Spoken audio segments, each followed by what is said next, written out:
त्यांना ध्यान केला त्यांचा, तर ज्या महात्म्याने श्रुती आणि स्मृती त्याचे जे अर्थ आहेत त्याप्रमाणे ते वागले आणि ते त्या मूर्त झाले, त्या अर्थाप्रमाणे मूर्त झाले असं म्हटलेलं आहे. जे आपण होऊन मूर्त आणि मूर्त झालेले आहेत. आणि मग त्यांनी मूर्त झाले कशाप्रमाणे, तर त्या अर्थाचा अनुष्ठान केला. अनुष्ठाने जगा देत वडील जेगा, त्याने अनुष्ठान केला.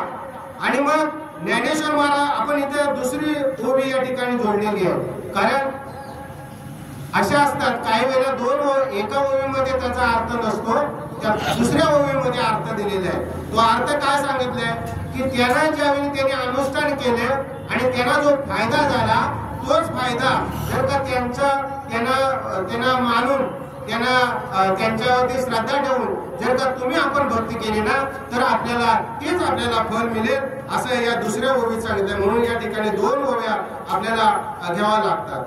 असं त्या ठिकाणी दुसऱ्या ओवीचं आहे, तयांची अचरिता पावले पावणे सात्विक श्रद्धा चाले, त्यांच्यावर जर का आपण श्रद्धा ठेवली तर तोची फल ठेवले ऐसे नाही. त्यांना जो फल मिळाला महाराज तोच आपल्याला मिळेल. आता या ठिकाणी हा कीर्तन महोत्सव चाललेला आहे. आणि कीर्तन महोत्सव म्हणजे काय, कीर्तन म्हणजे नाम यज्ञ. त्याला एक वेगवेगळे नाव आहेत, कीर्तन आणि नाम हे एकच असतो. आता आमच्या या ठिकाणी असणारे रोशन महाराज अशी त्यांच्यामध्ये श्रद्धा उत्पन्न झाली आणि आपल्याला जे प्राप्त झाले ते जगाला देण्याची त्यांची इच्छा झाली. आणि म्हणून हा या ठिकाणी असा मोठा कार्यक्रम करण्यात येत आहे. असं आहे, या धर्म मंडपामध्ये गाते श्रोते पाहते कोणी पण या, पण याचा फल काय आहे, जो प्रवचनकार असो कीर्तनकार असो याचा श्रोता असो त्याचा फल काय आहे, आयुष्याच्या साधने सच्चिदानंद पदवी घेणे. यारे यारे यारे लहान थोर याती भलती नारी नर.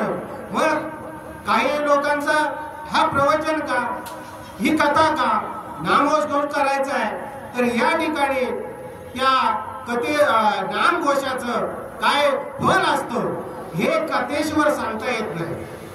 आणि म्हणून ठिकाणी कीर्तनाचा आपण घेतली जातो, या ठिकाणी आपल्याला प्रवचन ठेवला जातो, कारण प्रवचनामध्ये तुम्हाला त्या नाम साधनेतून काय प्राप्त होणार आहे आणि तुम्हाला तुमचं आयुष्य तुमचं जीवन सार्थक कसं होईल या गोष्टी या प्रवचनामधून दिलेल्या असतात. आणि म्हणून हा प्रवचन रूपी या ठिकाणी श्रोत्यांनी जर का श्रवण केलं ना तर त्यांच्यामध्ये जी सात्विक भावना आहे ती आधी दुर्नीत होते आणि मग तो जो श्रोता म्हणजे जे श्रोते आहेत किंवा साधक आहे त्याला अधिक शक्ती निर्माण होते, प्रेरणा निर्माण होते. आणि म्हणून हे अधिष्ठान आहे. काही आम्हाला या ठिकाणी बोलून तुम्ही प्रवचन महाराज चांगले करता, तुम्ही मोठे गाता हे नाही. या ठिकाणी धर्म मंडपामध्ये प्रत्येकाला एकच फल आहे, सच्चिदानंद प्राप्ती करून घेणे. काही लोकांचा काही भावना असतात, या भावनांचं निरसन करण्यासाठी ही कथा आहे. काही म्हणतील कोणाला काहीतरी लाभ व्हावा म्हणून या ठिकाणी येतात, कोणी म्हणेल अरे त्याला काहीतरी लाभ होतो, त्याला काहीतरी प्रतिष्ठा पाहिजे, असं काही चिंतन नसतं. या धर्ममध्ये असा हा धर्म मंडप आहे. या धर्म मंडपामध्ये अनेक उदाहरणं देण्यात येतील. आपण छोटासा उदाहरण घेऊ. ज्यावेळी मीराबाईकडे तिच्या घरी जी भांडी धुणी करणारी मुलगी बाई होती आणि ज्यावेळी ती मीराबाई ह्या संत आहेत, या माता आहेत आपल्या, आणि त्यांनी जे भक्ती केली त्या भक्तीच्या जोरावरती अरे तो जो मुलगा आला होता त्या धुनाकरणीचा तो कोणत्या वासनेने आला होता मला सांगा. तो काय तिथे भजन म्हणायला आला होता का? भजन म्हणायला आला नव्हता. त्याला वासना होती, परंतु ज्या मीराबाईच्या धर्ममंडपामध्ये आला आणि मीराबाईने सांगितलं अरे मला तुझी इच्छा बरोबर आहे आणि अशी प्रत्येक जीवाची इच्छा आहेच, नाही म्हणता येणार नाही, पण तू धर्ममंडपात बस आणि मग काय होईल, अस्तीच वस्तू होईचे, अरे तू जो काय प्रत्यक्ष आहेस ना तो तुला प्राप्त होईल अशी प्रमाणे आहे.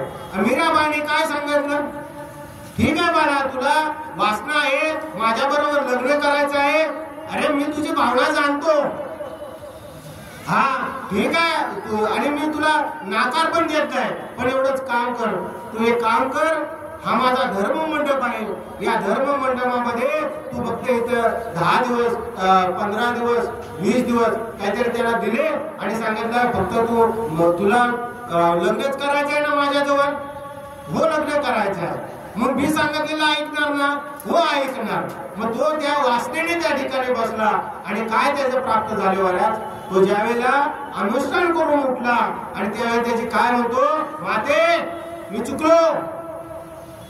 अशा प्रमाणे हा धर्म मंडपात आहे. या धर्म मंडपामध्ये कोणी येऊ पण श्रद्धेने या ठिकाणी जर का तुम्ही कथा कीर्तन ऐकलात ना तर तुम्हाला सच्चिदानंद प्राप्ती, तुम्हाला परमानंद, तुम्हाला निजानंद, तुम्हाला ब्रह्मानंद हा लांब नाहीये. अशा प्रमाणे या ठिकाणी मला छोटस मला भाविक भक्तांना या ठिकाणी या मंडपामध्ये काय करायचं आहे, आम्हाला तुमची श्रद्धा वाढवायची आहे, आम्हाला तुमच्याकडून वैराग्य प्राप्त करून घ्यायचं आहे. आणि जर का तुमच्याकडे ज्ञान प्राप्त नसेल, वैराग्य प्राप्त नसेल तर तुम्ही भक्तीमध्ये टिकू शकत नाही. आणि असा या ठिकाणी थोडासा मी पर्याय करण्याचा प्रयत्न केला. माझे सर्व भाविक भक्तांना या ठिकाणी विनंती आहे, कोणी या मंडपामध्ये आपलं येऊन या ठिकाणी कल्याणच होणार आहे आणि कल्याण करण्यासाठी या ठिकाणी कोणी संकोच न बाळगता या धर्म मंडपात यावं अशी सर्वांची माझी विनंती आहे. चला असो, आता धर्मशास्त्रामध्ये काही निवाडा केलेला आहे. धर्मशास्त्राने धर्म आणि ग्रंथ यांनी निवाडा केलेला आहे की आपण कोणाच्या पाठीमागून जायचं आणि कोणाच्या पाठीमागून जायचं. असं आहे महाराज, धर्म आणि ग्रंथाने निवाडा केलेला आहे. आणि आपल्या समाजामध्ये आपल्या माणसांमध्ये अशी प्रवृत्ती आहे महाराज की 100% लोक हे कोणाचा नाही तरी अनुकरण करतात. घरातील मुलं वडिलांचं अनुकरण करतात, शाळेतील मुलं शिक्षकांचं अनुकरण करतात आणि शिष्य गुरूंचा, साधू संतांचं अनुकरण करतात. अशा प्रकारे हा समाज अनुकरण करत असतो. आणि म्हणून धर्माने काही निवाडा केलेला आहे, कोणाच्या पाठीमागे आपण जायचो आणि कोणाच्या पाठीमागे जायचं. त्यामागे 7 जणांची नावं सांगितली की त्याने 7 जणांच्या पाठीमागे आपण जायचं नाही. एक आहे खर म्हणजे गाढव आणि कुत्रा यांच्या पाठीमागे जायचं नाही. काय आलं, एकदा गाढवाच्या पायामध्ये काटा रुतला आणि गाढव नंगडत चालत होता, परंतु सोन्याला दया आली आणि म्हटलं अरे त्याचा पाय दुखतोय, नंगडत जातोय, त्याचा आपण काटा काढावा. आणि म्हणून त्याने थुकी लावली, नवे तोंडाने त्याचा काटा काढला आणि काटा काढला. पण आता त्याला आशीर्वाद देऊन म्हणून काय करावा, त्या गाढवाने काय केला, त्याच पायाने त्याला लाथ मारली. म्हणून गाढवाच्या पाठीमागे जायचं नाही. आता मी गाढवाचं 4 पायाचं उदाहरण दिले, पण आपण कुणाचं घ्यायचं आहे ते आपल्याला या ठिकाणी उघड सांगण्याची गरज नाही. त्याप्रमाणे कुत्र्याच्या पुढे जायचं नाही. जो कुत्रा आहे ना तो कधी लचका घेईल ते सांगता येत नाही. अशा प्रमाणे गाढवाच्या पाठीमागे जायचं आहे, मूर्खाच्या पाठीमागे जायचं. एक मूर्ख होता आणि त्याच्या बहिणीचं 11वेला म्हणतात लग्न मोडलं महाराज. का तर ह्याच्या बोलण्यामध्ये हा बोलायचा आणि त्या ठिकाणी विघ्न करायचं. आता एक स्थळ आलं आणि याला बजावून सांगितलं आता तू काय बोलायचं नाही.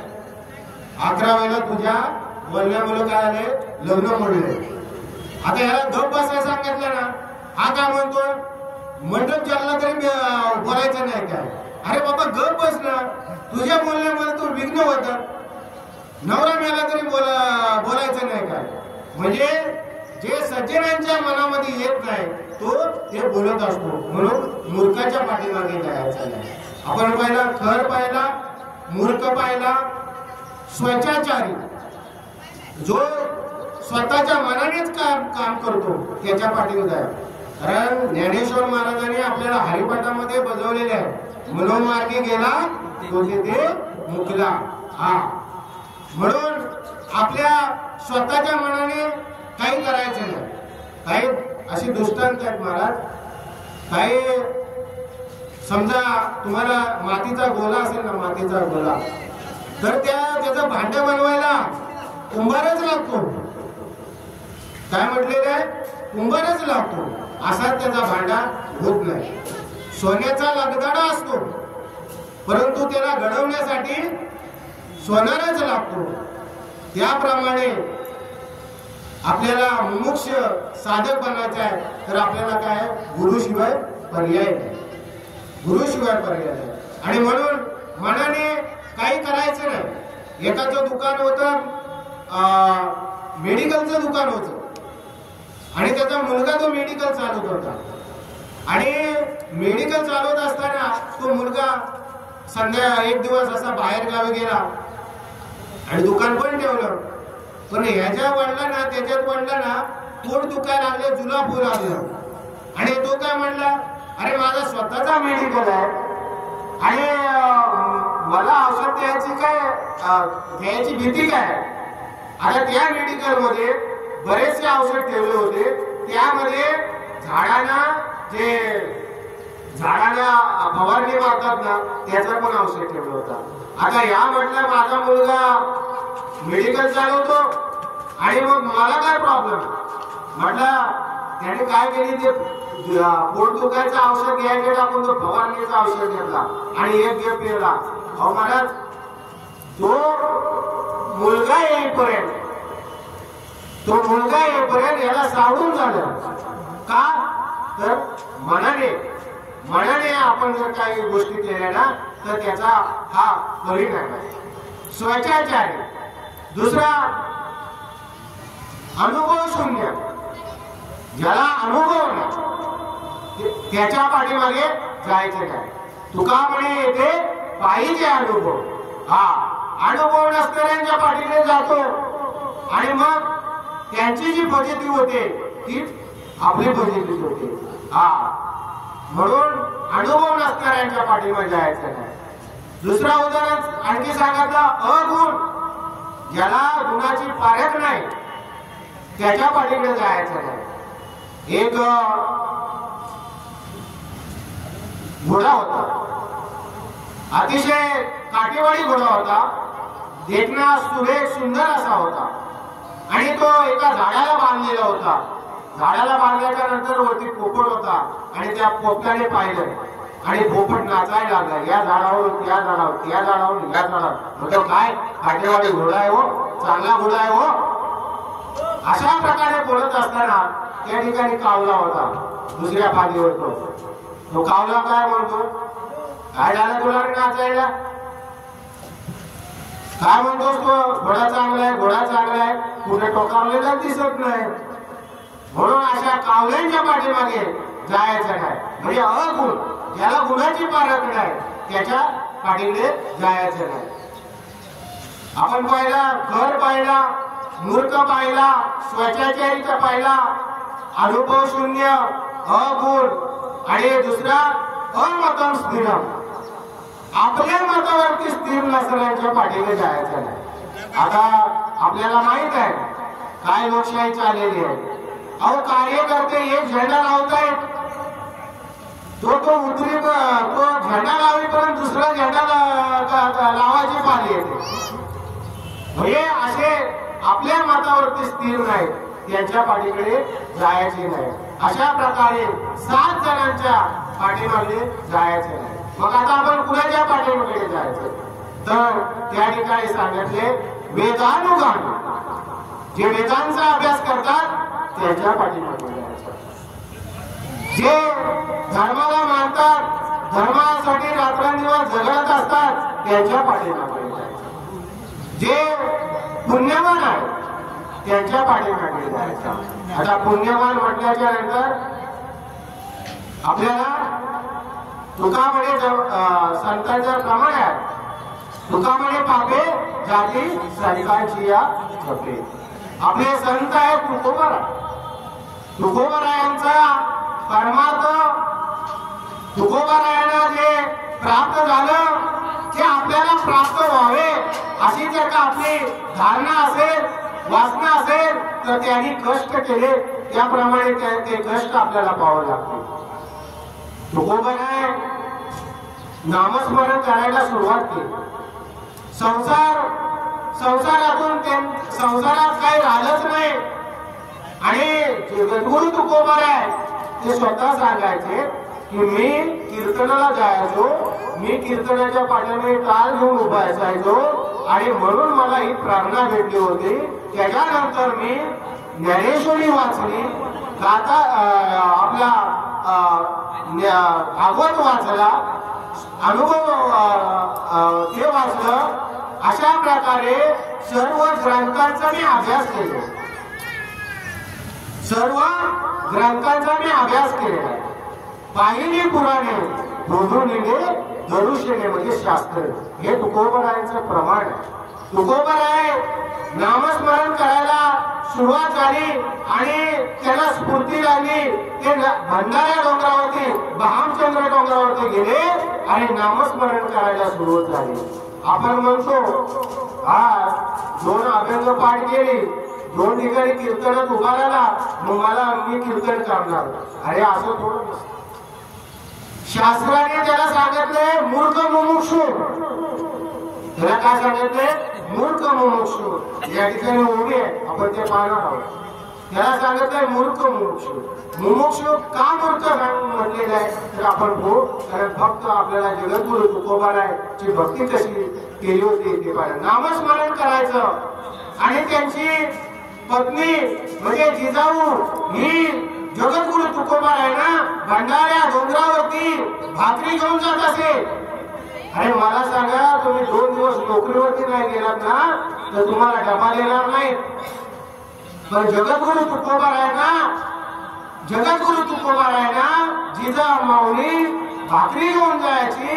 जगद्गुरु तुकोबाराय भंडाऱ्या डोंगरावर भामचंद्र डोंगरावर भजन करत असत नामस्मरण करत असत आणि नामस्मरण करत असा जवळजवळ त्यांनी 15-20 दिवस अन्न पाण्यावरून त्यांनी कष्ट घेतले आणि मग त्यांना त्या ठिकाणी भगवंताने स्फूर्ती दिली.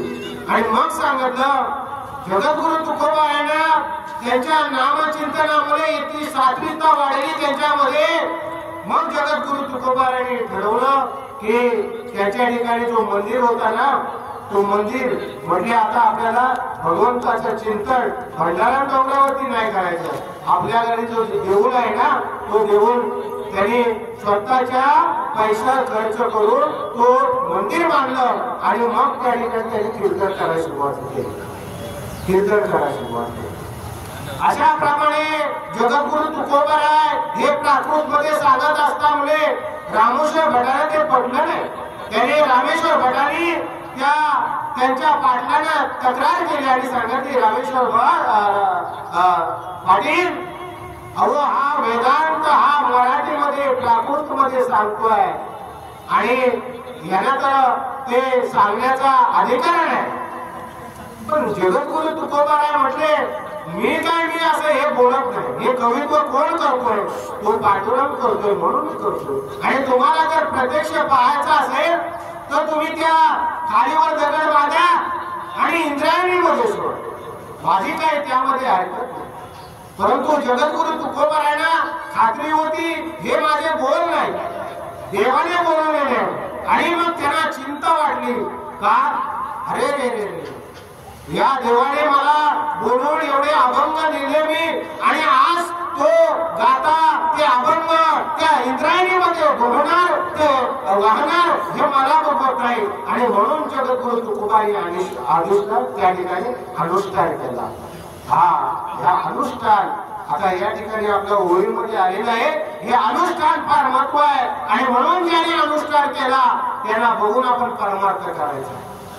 अनुष्ठान केलं कारण शास्त्रामध्ये असं सांगितलेलं आहे,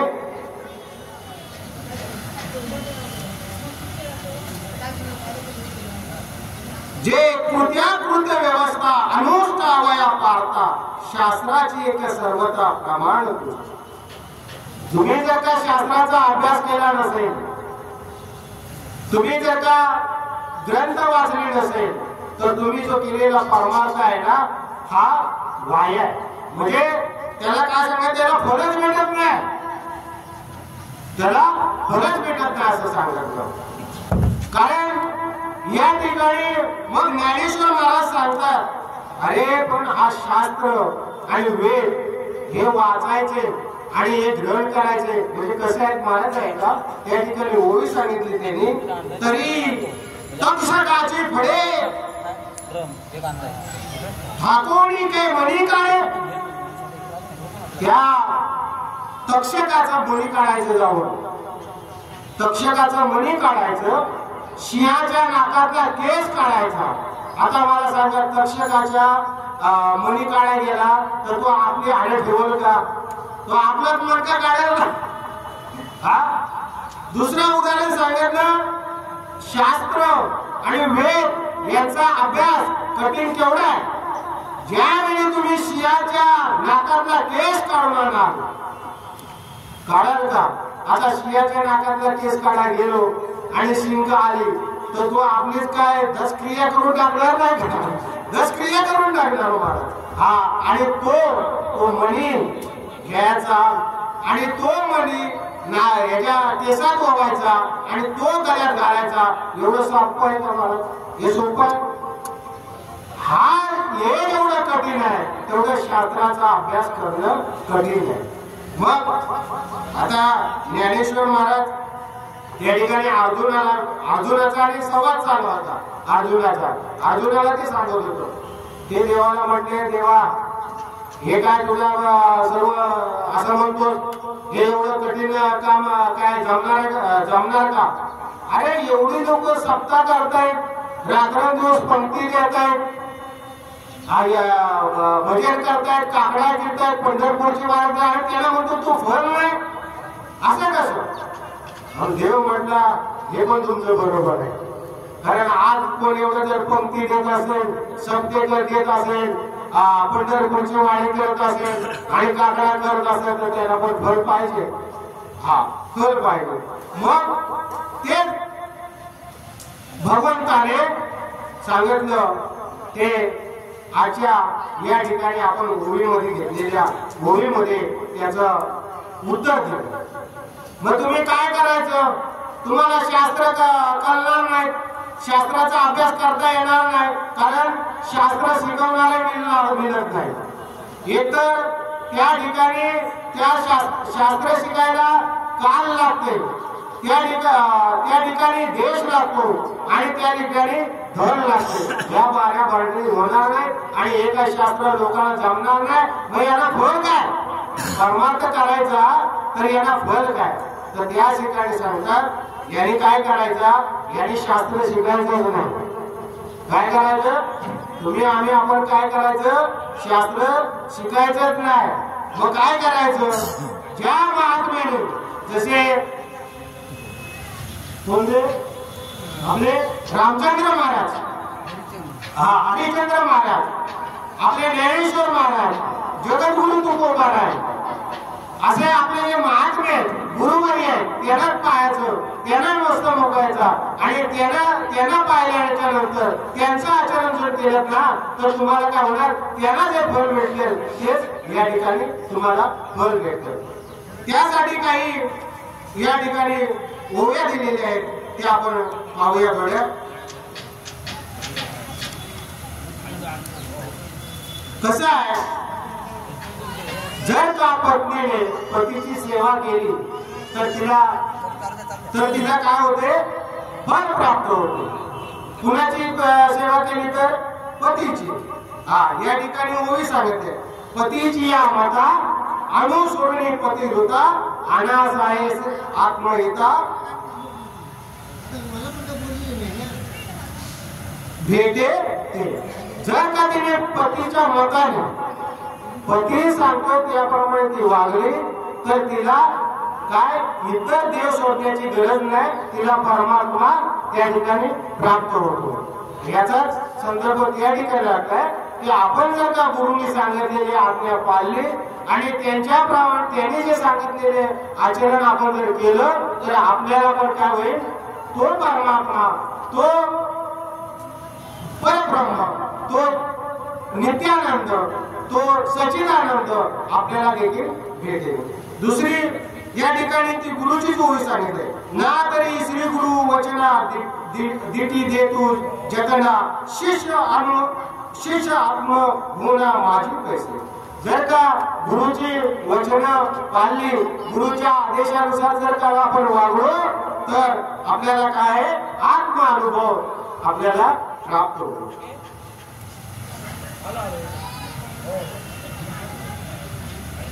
अशा प्रमाणे या ठिकाणी ज्ञानेश्वर महाराज का असं सांगताय तर त्याचे कारण आहे.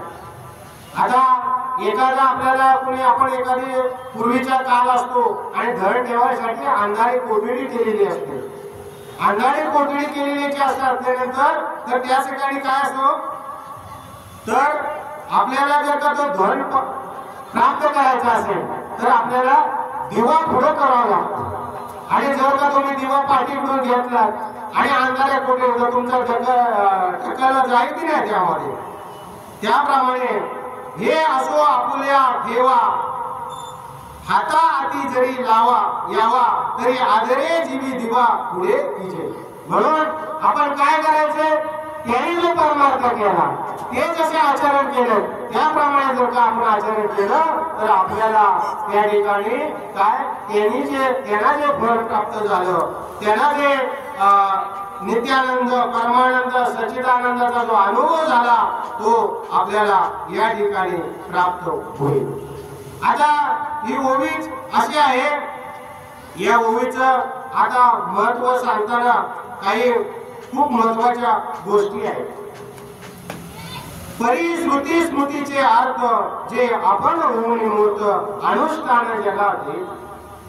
आता स्मृती आणि स्मृती तर त्यांचे स्मृती आणि स्मृतीचे जे अर्थ आहेत ना, हे अर्थ महात्म्याने म्हणजे ते अर्थ आहेत ना त्याप्रमाणे त्यांनी वागणूक केली आणि त्यांना देव प्राप्त झाला. आता कोणते कोणते शब्द आहेत ते आपण पाहूया. एक आहे अद्वेष्टा, कुणाचा द्वेष न करणे, अद्वेष्टा. असा हा आपल्याला जर का उदाहरण पाहायचं असेल तर आपल्याला अद्वेष्टा म्हणून आपल्याला वसिष्ठाला पाहावं लागतं. वसिष्ठ मला सांगा, अहो त्या विश्वमित्राने त्याला ब्रह्मरहस्य व्हायचं होतं आणि म्हणून त्यांनी वसिष्ठांची 100 मुलं मारली. परंतु त्याने त्या वसिष्ठांची 100 मुलं मारली विश्वामित्राने आणि म्हणून परंतु त्याने कधी त्याचा द्वेष केला नाही. आपल्याला कोणतरी जर म्हटलं ना सडक तरी आपण असा पाठीला फिरून बसतो. अहो एक मुलं नाही, 2 मुलं नाही, 100 मुलं मारली परंतु त्याचा कधी द्वेष केला नाही. आणि म्हणून परमार्थ करायचा ना अशा महात्म्याला पाहायचा. अद्विष्टा ते वसिष्ठ अद्विष्ट रूपाने म्हणजे कुणाचा द्वेष जर करायचा नसेल, आपल्याला जर करायचा नसेल ना आणि त्या अद्विष्टाचा अर्थ पाहायचा असेल ना फक्त वसिष्ठाला स्मरण करायचं. काही बघायचं ते मूर्त झाले, काय आले ते मूर्त झाले. त्यांनी ते अनुष्ठान केलं, अद्वेष्टाचा अनुष्ठान केलं. मैत्र दुसरा आहे मैत्र. आपल्या या जगामध्ये कोणी आता मैत्रीचा दुश्मन हा किंवा शत्रू, परंतु आपला या जगामध्ये कोणी दुश्मन नाही, कोणी दोषी नाही. अशा ठिकाणी जर पाहायचं असेल मैत्र म्हणून ज्या नामदेव रायाने ज्यांची महती गायलेली असेल ते जगमित्रा. जगमित्रांचं वर्णन नामदेव रायाने त्यांच्या गाथ्यामध्ये केलेलं आहे. त्यांच्या जगमित्रा परली वैजंती म्हणजे ते जगमित्रा. आणि जगमित्राची अशी ख्याती होती, ते डोंगरावरती राहायचे. त्यांची ख्याती पसरली आणि सांगितलं, अरे जगमित्रा च्या सर्प जवळ बसतात, त्यांच्या ठिकाणी वाघ सर्प जवळ बसतात आणि प्राणी त्यांच्याकडे बसतात. त्या गावचा जो पाटील होता, सुभेदार होता, त्याला ते पटलं नाही. अरे मी गावचा पाटील आणि हा डोंगरावरती राहणारा साधू, एवढी त्याची ख्याती. म्हणून त्याने कारण सोडलं. आपल्या मुलीचं लग्न होतं आणि मुलीचं लग्न असताना त्याने सांगितलं, गेला त्याला भेटायला कुणाला, जगमित्रा. जगमित्राला भेटायला गेल्याच्या नंतर त्यानं निमंत्रण दिलं, सांगितलं माझ्या मुलीचं लग्न आहे. आमच्या घरी कल्लेचे लग्न व्याघ्राचे कारण असे देते. आमच्या घरी मुलीचं लग्न आहे आणि त्या ठिकाणी आम्हाला वाघ पाहिजे. वाघ पाहिजे. आपल्या मैत्र जगतमित्रांना काळजी पडली. हे काय पांडुरंगा, हे काय माझ्यावरती संकट आणून दिले. महात्मा कधी प्रसिद्धीसाठी जगामध्ये थांबत नसतात, परंतु लोकांचा भ्रम, लोकांचा अज्ञान, लोकांची श्रद्धा वाढवण्यासाठी भगवान परमात्मा सीधा त्यांच्या दरवाजावरती डोंगरावरती जगमित्रांच्या ठिकाणी भगवान परमात्माने उडी मारली आणि वाघाचं रूप धारण केलं. आणि सांगितलं, जगमित्राने सांगितलं, काका रशी माझ्या गळ्यात टाका. हे म्हटले, रशी बांधण्याचं एकच काम कोणी केले, भैला बंदरीचा सोर. म्हणले त्या जनाबाईंचंच काम आहे. पांडुरंगा तू माझी काय प्रतीक्षा करतो, असं म्हणजे काय माझी परीक्षा घेतो का? नाही, माझं काम नाही. अरे काकणावर डोळे. आणि मग त्या ठिकाणी घेऊन महाराज वाघ प्रत्यक्ष घेऊन गेले जगमित्रा. आणि त्याचं वर्णन नामदेव रायाने त्यांच्या गाथ्यामध्ये केलेलं आहे. पाहू आता कैसा घेऊन येतो व्याघ्र. असं त्या ठिकाणी जगमित्र म्हणतात, व्याघ्र रूप असेल माझा नारायण. असं त्या ठिकाणी महती त्या ठिकाणी आपल्या नामदेव रायांच्या गाथ्यामध्ये नामदेव रायांनी वर्णन केलेलं आहे. आता आपण दोन पाहिले, हे स्मृतीचे अनुष्ठान आहे आणि हे अनुष्ठान करणाऱ्यांना परमात्मा प्राप्त होतो. म्हणून जगमित्र झाले. वाघ आणण्याची आपली कुणाची क्षमता आहे का? 100 मुलं आपल्या समोर मरतात, हे कुणाची आणि म्हणून काम घेऊन त्यांच्या घरी आहे. काम घेऊन काय थांबले? काम घेऊन म्हणजे काय? अरे जे चिंतावं आणि काय पाहिजे ते प्राप्त करून घेणं, म्हणजे सर्व अष्टसिद्धीच त्या ठिकाणी प्राप्त आहे. आणि म्हणून त्या महात्म्याला पाहायचं, त्या महात्म्याने जसं अनुष्ठान केलं त्याप्रमाणे आपण करायचं. नाहीतर त्या ठिकाणी सांगितले होते ज्ञानेश्वर महाराजांनी, त्याची मी उभी तुम्हाला सांगतो. नाहीतर आपण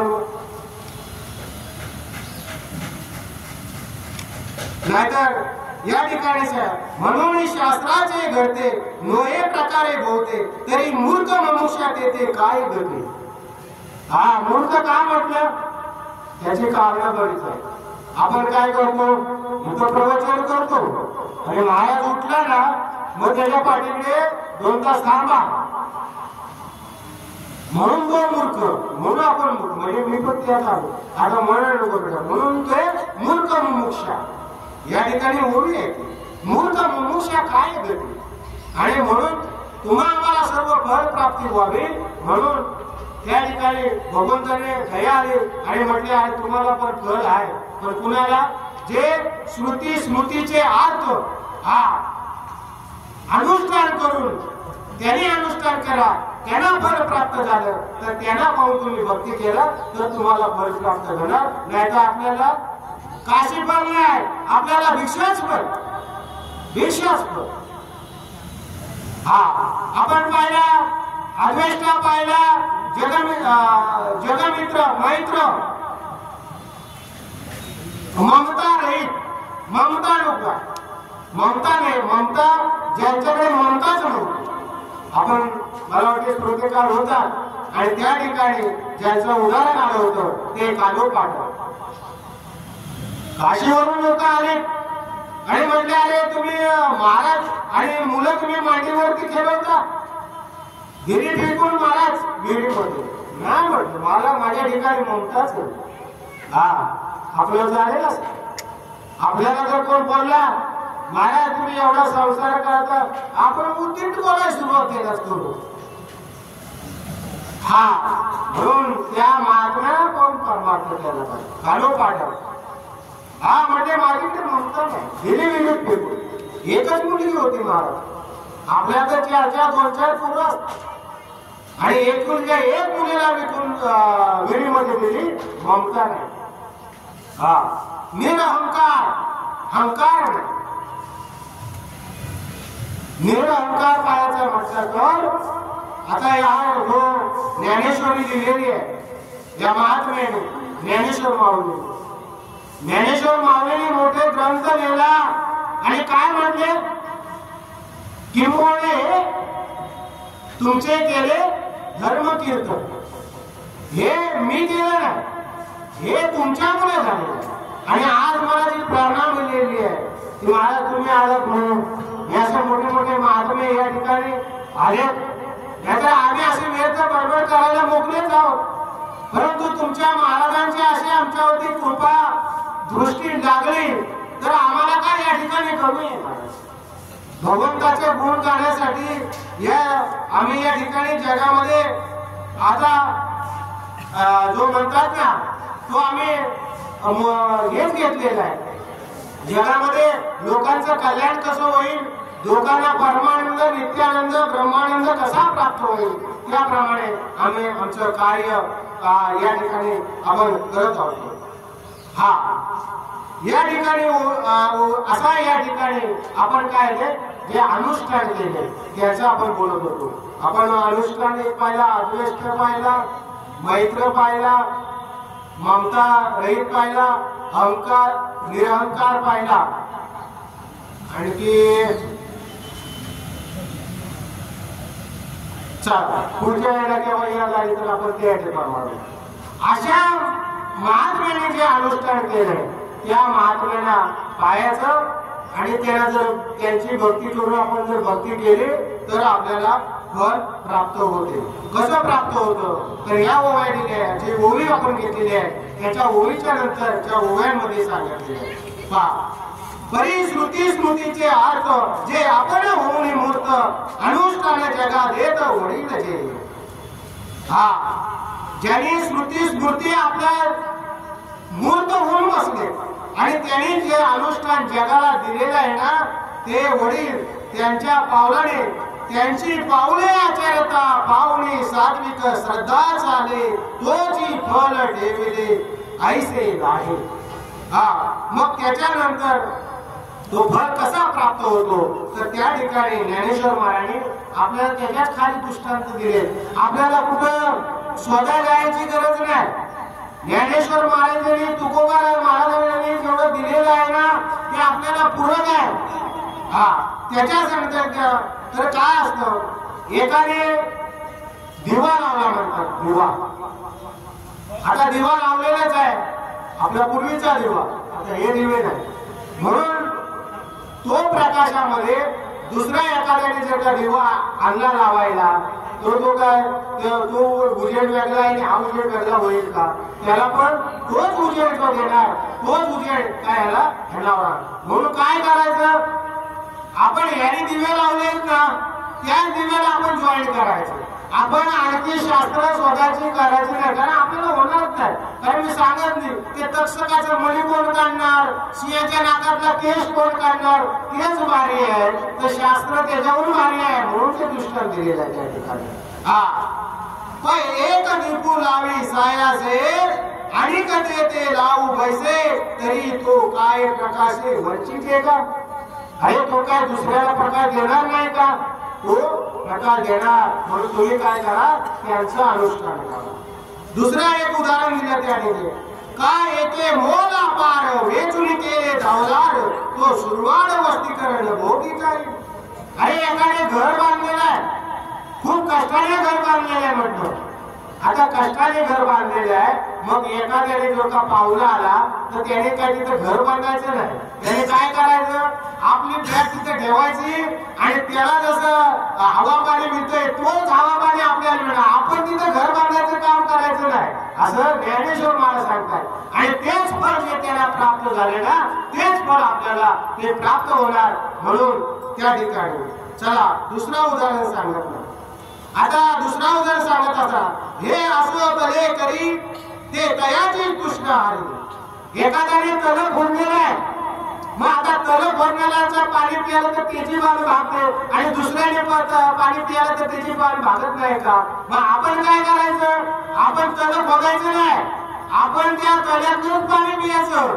हा अनुष्ठान केल्यानं त्यांना मूर्त रूपानेच पाहायचं आणि त्यांच्या पावलं आणि आपण त्यांना जे फळ प्राप्त झालं ते फळ प्राप्त होणार. त्याच्यानंतर एकाच वेळेमध्ये दुसरं उदाहरण दिले त्याने. एकाने सांगितलेली स्वयंपाक करणारी महिला आहे, माता आहे, आणि तिने मांडा बनवला.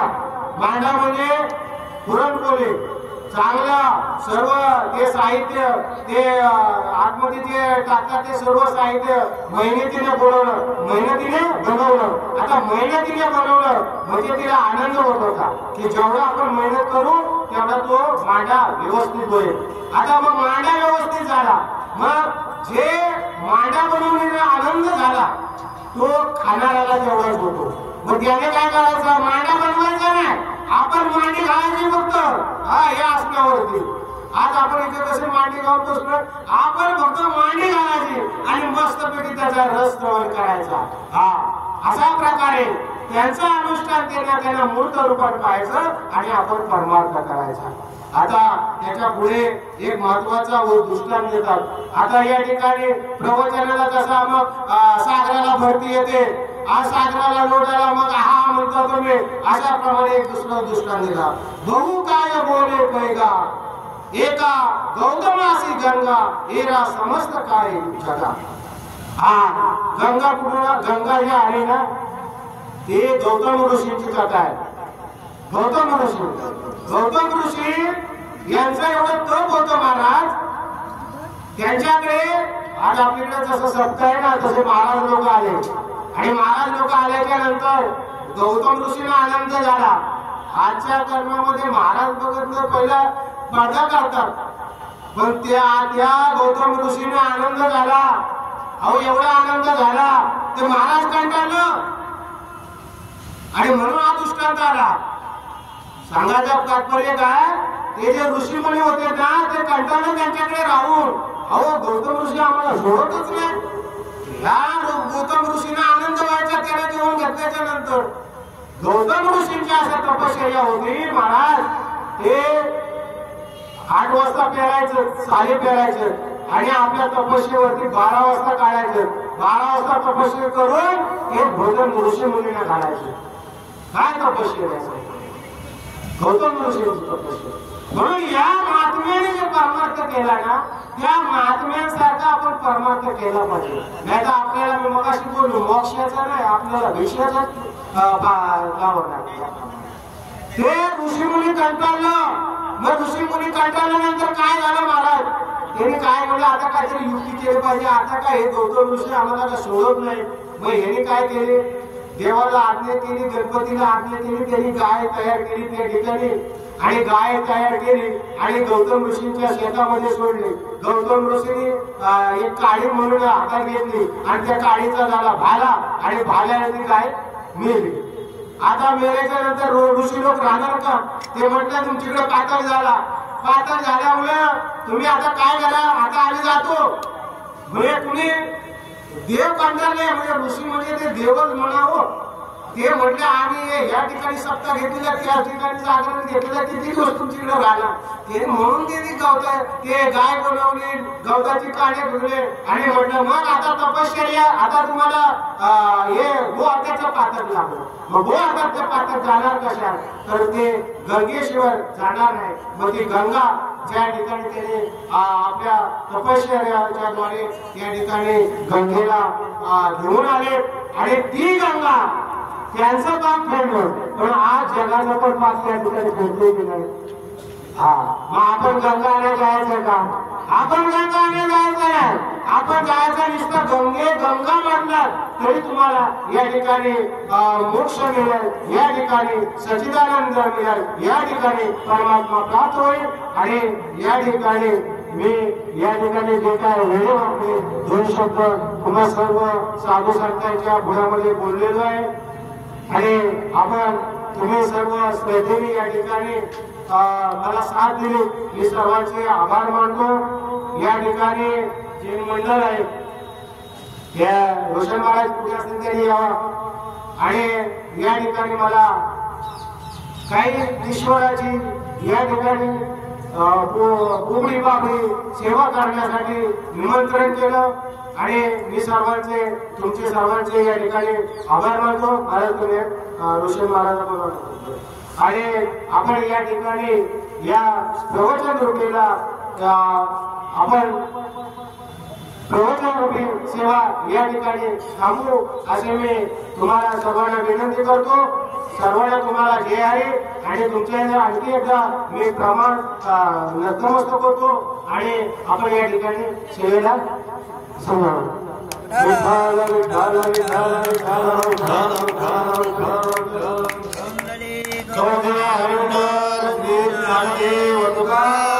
पंढरीनाथ भगवान माऊली ज्ञानेश्वर महाराज संत तुकाराम महाराज की जय. आता विश्वास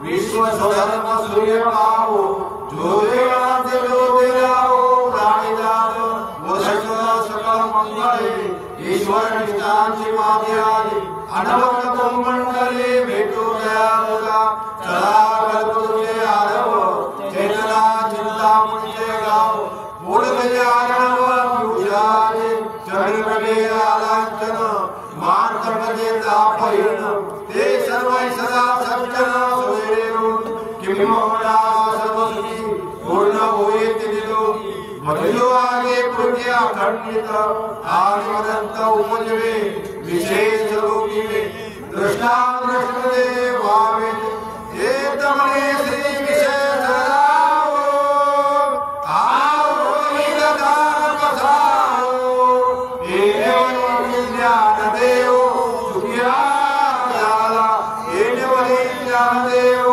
सुखिया झाला येवरी ज्ञान देव सुखिया